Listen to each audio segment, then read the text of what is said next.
Japanese leaders have faced more than a year of questions and criticism for how they responded to the accident at Fukushima Daiichi. New revelations about what happened in the hours and days after the March 11, 2011 disaster will likely fan the flames.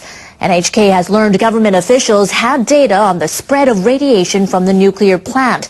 And they knew that data, which was gathered by a system known as SPEEDY, was reliable.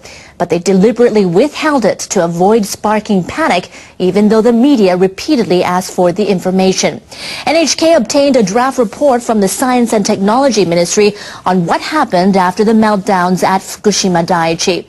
The document says on March 15th, 4 days after the accident, ministry officials used SPEEDY to identify high levels of radiation in Namie. The town is about 20 kilometers northwest of the plant.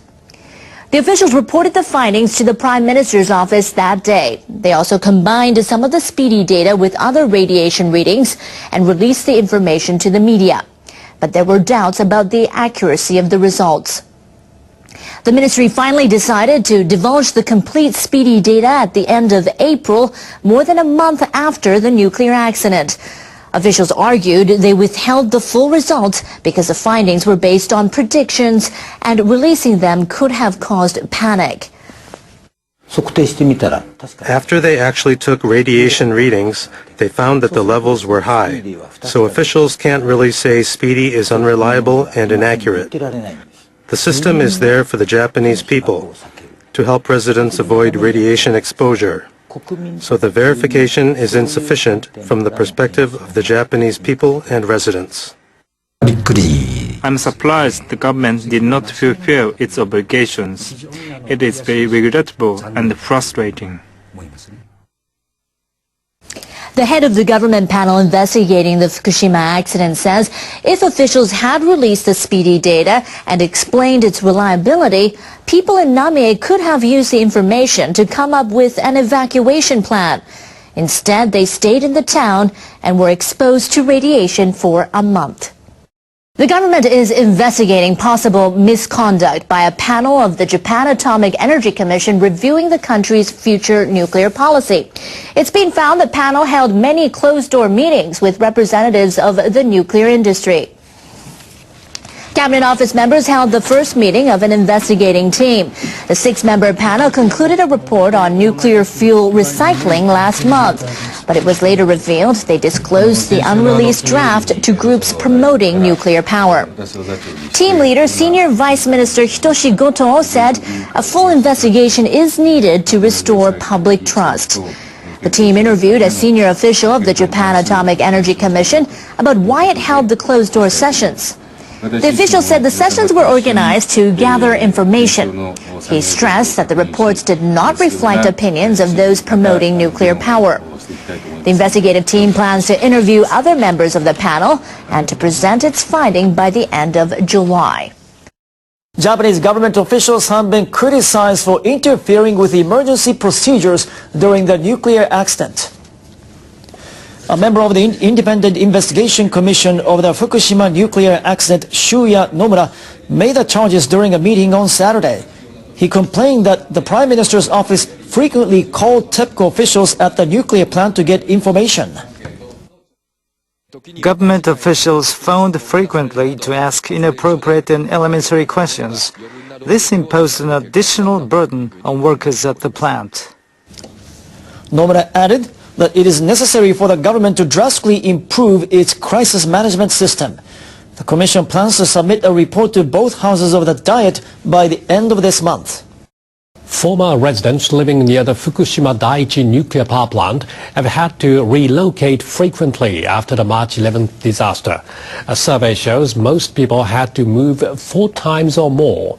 An investigating committee says chaotic evacuation orders by the government caused the problem. The survey was conducted between March and April of this year by a Diet committee investigating the nuclear crisis. About half of more than 20,000 households living near the nuclear power plant answered the questions. The results show that more than 70% of residents moved 4 times or more after they were initially ordered to evacuate. Some respondents said The government later issued evacuation orders to the places where they had relocated.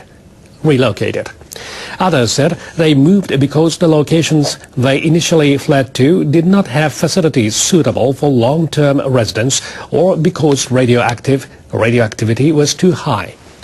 The Diet Committee points out that government delays in releasing information or communicating with people caused confusion.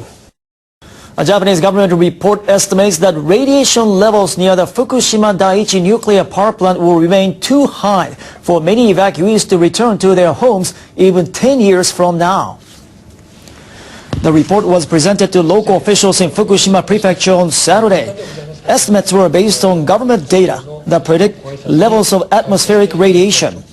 Among 86,000 evacuees from municipalities designated as no-entry zones, 32% say may not be able to return home by 2017 and even 18% by 2022. Radiation levels are forecast to exceed the annual safety level of 20 millisieverts in 6 towns and villages designated as no-entry zones. Workers have entered the basements of 2 reactor buildings at the troubled Fukushima Daiichi nuclear power plant. They're trying to find the source of water that's collected there. The crew was sent by Tokyo Electric, the plant's operator. They inspected the rooms housing the suppression chambers of the number 2 and 3 reactors for the first time since the nuclear accident last year. The workers were unable to pinpoint the source of the leak. Photos released after the inspection showed no signs of major damage to the facilities or equipment. Tokyo Electric says more than 5 meters of contaminated water have collected in each unit. That's more than half the height of the donut-shaped suppression chambers, which are about 9 meters in diameter. Tokyo Electric will continue to search for the source of the leak. Damage to the reactor's containment vessels and suppression chambers must be repaired before the reactor can be decommissioned. Prime Minister Yoshihiko Noda wants to restart a nuclear plant in western Japan. He says it's vital to avoid power shortages this summer. But he needs the approval of the local government. The Nuclear Committee of Fukui Prefecture has accepted a draft report guaranteeing the safety of the 2 reactors at the Oi plant. A panel of experts met on Sunday, but their meeting was delayed for about an hour by protests against the restart. Panel members reviewed a draft of their final report.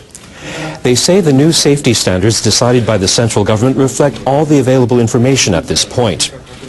They concluded that the Oi plant has sufficient safety measures, even if the reactors are hit by powerful earthquakes and tsunami.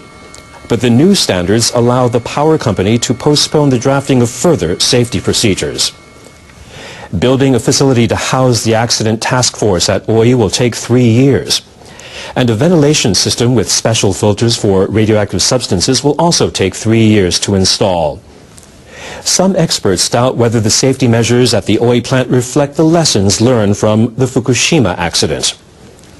The panel has made a list of requests to the Noda administration and the power company. They include preparations for accidents and a new regulatory body. Noda repeated his pledge to restart the power plant. I cannot allow power blackouts to happen. It would be devastating for the nation. I believe it was time for me to make the decision.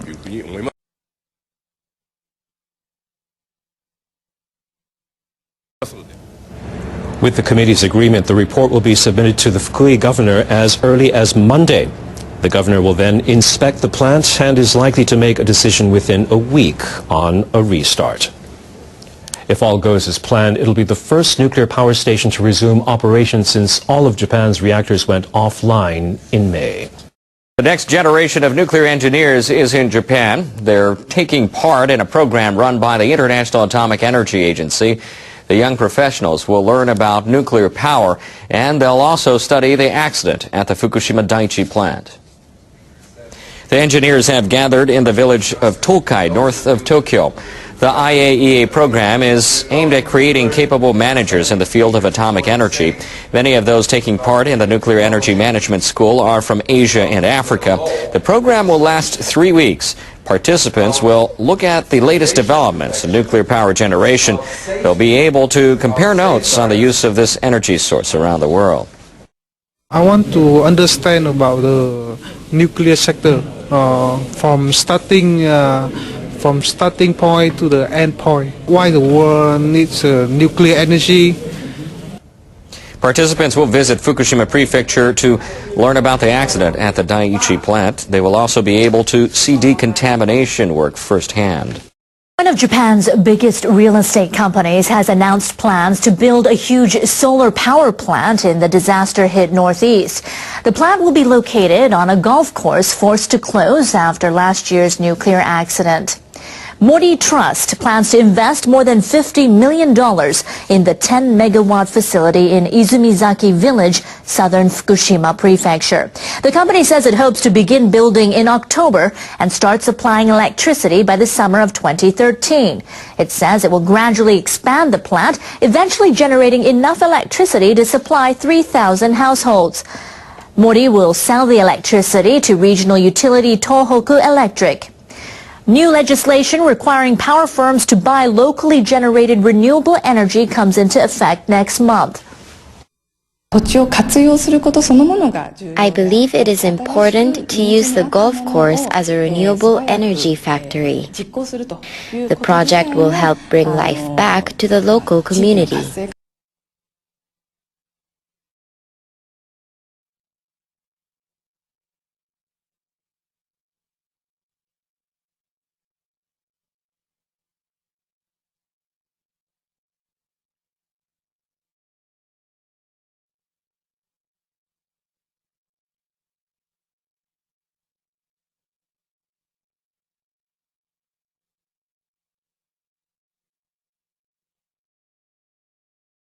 Okay, Ted, what's the problem?